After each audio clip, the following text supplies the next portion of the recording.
Honeywell, the once industrial, now tech industrial company, had a great earnings. Yeah, they beat on the top and they beat on the bottom. The market is loving it. They certainly fall more into that defensive stock, literally. I mean, they're not so much defense, but they are, they're in aerospace and industrial and building technologies. They're in materials and you and I put most of our focus on the company's evolution and revolution into software, into IoT. Yeah. Formerly, they spun off their quantum business. We've gotten a little bit into some of their autonomous aviation technologies. What propelled the quarter? Well, I mean, first of all, the top and bottom beat was great. The guidance was strong. It's funny, you go to Honeywell's investor relation page, and it talks about, what the company's done, but it just announced a 12th dividend increase since 2010, Pat.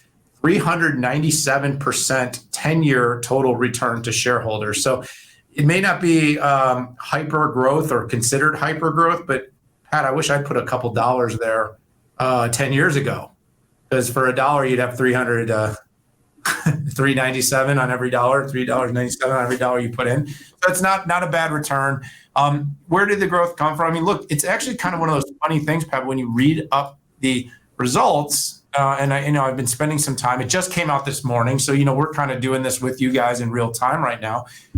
They were at the high end of their guidance. They exceeded their range on earnings. They, deployed capital in repurchasing. So they spent, it says about $1 billion in share repurchases. So that's obviously not bad for the price. And they raised the range and the midpoint of their sales. I mean, the organic sales growth up were 1%. I mean, imagine that in tech. That wouldn't, in a traditional tech company, that would not be driving I think the stock's up like 5 or 6% today on this. What I think the market loved, though, Pat, and this isn't really our space, but I think it's just worth noting, aviation's getting hot. So we're hearing this kind of uptick in mobility.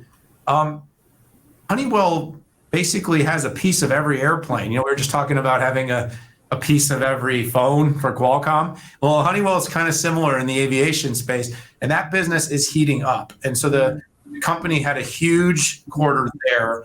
And I think the market knows as the mobility goes up, as orders for airplanes go up, this is going to mean good things for Honeywell. I think for you and I, we like to watch how's the Forge business going, data business, how their leadership in sustainability, their urban aerial mobility and autonomous technologies, drones. But I think as a whole, this is one of those companies that really is a bellwether, really probably does provide a bit of a beacon of safety in this crazy volatile market that we're in.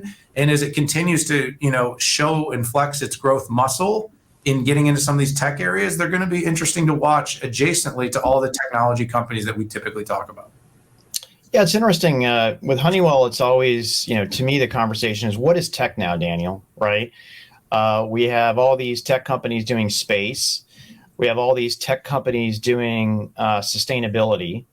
We have all these tech companies, wanting to get in and redo the edge. These are all businesses that Honeywell's in. And unsurprisingly, this quarter, they had strength in aerospace, right, which is tech.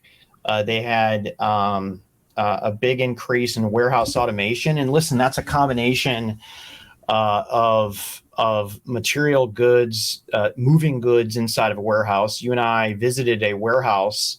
One of the things we weren't allowed to take a picture of in this distribution center was their warehouse automation.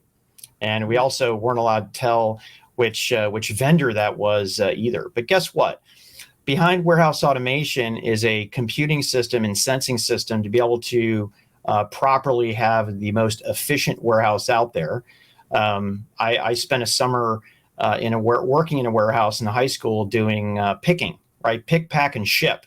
And let me tell you what, there was no automation. It was me going from bin to bin, filling essentially a fancy shopping cart and putting it on into a bin and going into someplace else. What's one of the biggest issues in sustainability, right? It's the materials we use out there. Do they pollute? Do they not? Honeywell has a very robust materials technology, which was cited in the earnings, which really grew those orders 13%. From a backlog basis, it's funny, Daniel. Whenever there's a supply chain crunch or something like that, we're always talking backlog. I think we really get impressed with single-digit billion backlogs, but Honeywell had essentially a $28.5 billion backlog, which to me is mind-boggling. But then again, when you have a lead time, you're doing systems for 777s or rocket ships. You can't just crank that out in a week. In relation to Russia, there was a $300 million backlog hit that I thought was interesting. Not a whole lot of people talking about Russia, but I think that shows what a global business Honeywell is. And hey, they're up 5% after hours. Good job, Honeywell. Right. Well, it's in hours now, buddy. Oh, okay. But, it's 9:48 in the morning. I think the I'm losing track. market's open somewhere, but no, I get it. It was the reaction, Pat, was really